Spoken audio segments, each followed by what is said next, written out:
Okay, guys, so this is the second part of our presentation, and I'd be like you to go into the second week's worth of work. Again, if you haven't finished this, you need to go ahead and do this before we can go, before this will make sense what we're going to do, what I'm going to talk about here. So submit this and then come and watch the video or get into this area. Um, this unit or this section was about the topic of answering questions about behavior.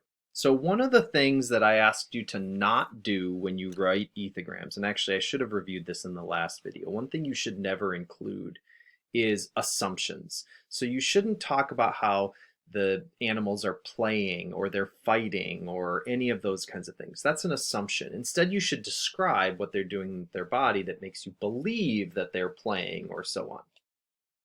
Okay.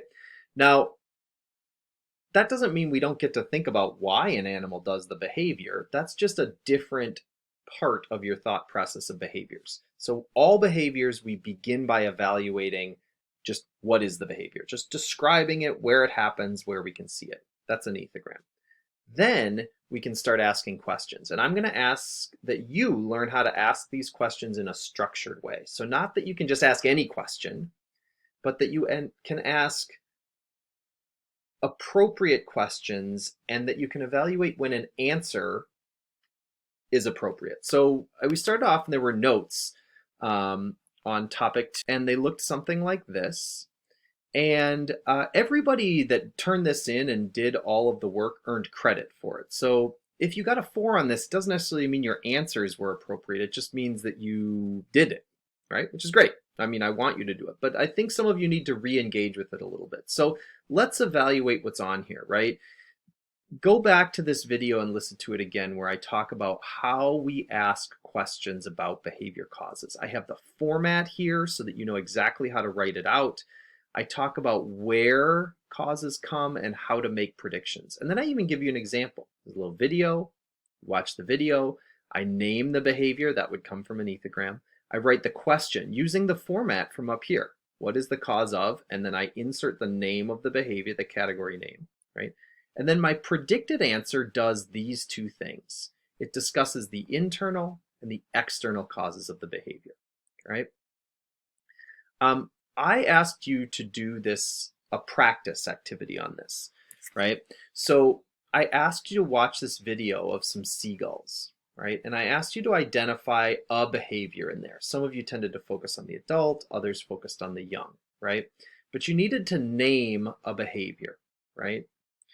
And then you have to ask a question. Well, the good news is the question format's right up here. And yet some of you still didn't ask the question in the correct format. You didn't ask about the cause. You asked a question like, why is the seagull throwing up for its baby, right?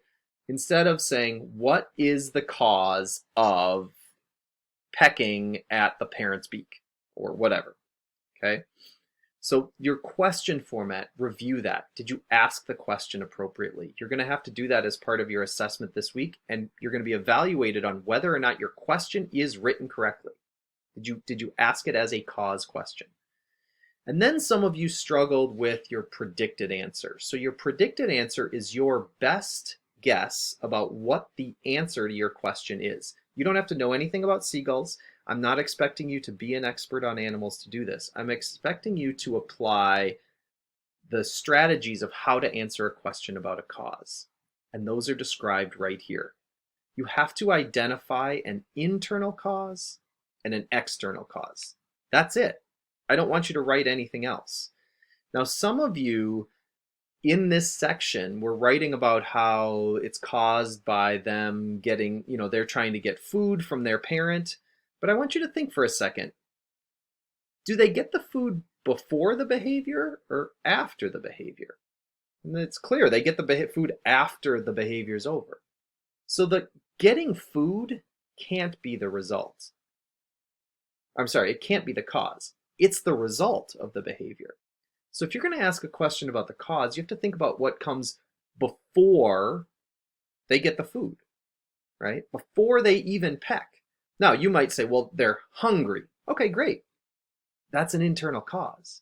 And so you'd identify the internal cause as a feeling or something inside their body, and you'd show me that you understand what an internal cause is. And some of you did that. Some of you said they were hungry, and that's all you said.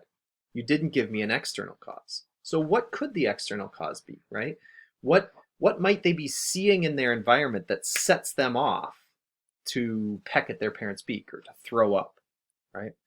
And you should actually use those words, internal and external cause. So regardless of your score on this, look at your answers to see if that's what you did, okay? Because the next activity, and I'm going to pause and I'm going to move on to the next activity. The next activity was a riot behavior causes assessment. So everybody open this up. You have already submitted this assignment, but I'd actually like you before, I'm not going to grade this until Wednesday. And the reason for that is I want you to go back in and evaluate your answers and edit them, because I'm going to summatively assess your score on this, meaning you're going to be your first score on writing about causes. You had to listen to a video, right? And it was only a short section of that video, the first 5.5 minutes. And then I asked you to consider different people and what the internal and external causes of their behavior were. Now, when you answered this, were you actively thinking about the notes from topic 2? Were you actively thinking about causes as the thing that comes before, how to write the question, what an internal and an external cause is? If you weren't, or if you listen to my review of your document and you're like, oh, I made a mistake on that document, check to see if you made the same mistake here. That way, your first attempt is sort of your best attempt, right? Are your internal causes actual internal causes? Are they the actual internal causes the first person might feel? Are your external causes actual external causes that the person might feel? Do you have both? Okay. Now, you're going to do this for the first person and the 99th person because their internal and external causes are different. Even though they both do the same behavior, they're both rioting, the order in which they start rioting is affected by those internal and external causes. You will notice that on this it says you need to add some of your own interpretation of listening after listening to the video. He's not going to tell you this is the internal and this is the external cause. You're going to listen to his description and you're going to predict based on that. The other thing I'm going to be looking for is that your writing shows me that you understand the definition of an internal cause and an external cause. You should always write a statement saying, I know this is an internal cause because. And if you need to go back to how to write a prediction and about internal and external causes, do it. That's why you have this sheet. You're supposed to be referencing it. Okay.